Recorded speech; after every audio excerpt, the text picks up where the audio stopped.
Just your thoughts on the game. Well, at halftime, our opponent had 16 turnovers.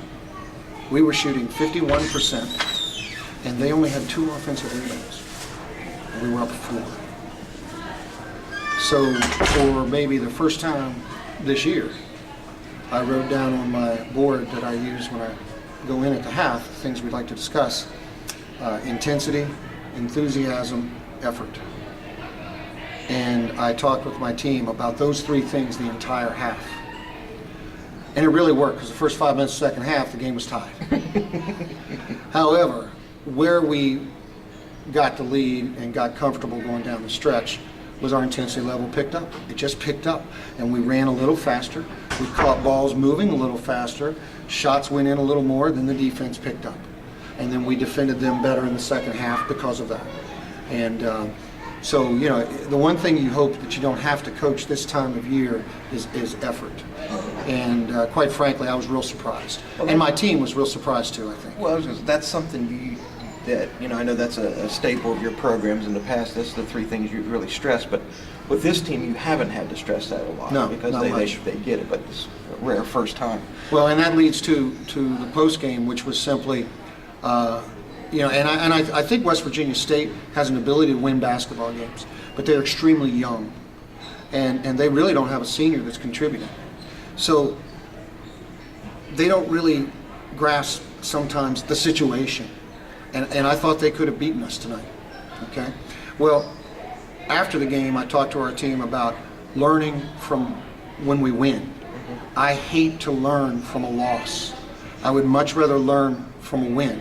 And I think we realized that our practices this week were not what they should have been up till today. And our focus was not what it should have been. I recognized that going into tonight. Coach Stephanie recognized that going into tonight, but our players did not recognize that. And so our effort was a bit lackluster. And so what we tried to do is talk to them about learning from a win to not let that happen again. And that, I think, is the positive part of this game. One of the things, you pretty much know almost every night what you're going to get from your big 3. Haley, Garrett, no surprise, 24 tonight. Emily lower double figures. Picked it up in the second half, 14 points. But sometimes the difference is what your sophomores do. Emily Piscarich hit 2 huge threes to really help during that run. Yes, during that run. I thought G had a nice 4 game, 6 rebounds, 6 assists, 5 points. Deidre Combs is starting to play her way back into shape, double figures tonight. Those 3 really stepped. That's an unsung thing that a lot of people don't see.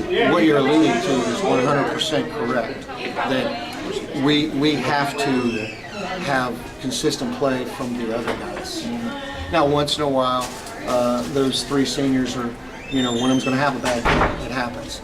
But we have to have consistent play from the younger kids.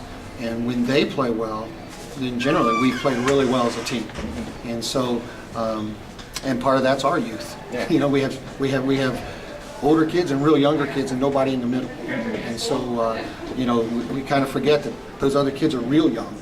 And but I think you're correct. And I hope we've learned our lesson from a win. And I think we have. And we already started talking about our next opponent. Which is, that went to overtime, if I remember right. So another big challenge Saturday. Well, it is, because they didn't go to overtime because it was a fluke. They played us and we played them, and it was a 40-minute basketball game. There were 3 referees, and it went to overtime. So it's incumbent upon us to get them ready tomorrow and really come out. We're only, this time of year we don't practice much more than an hour.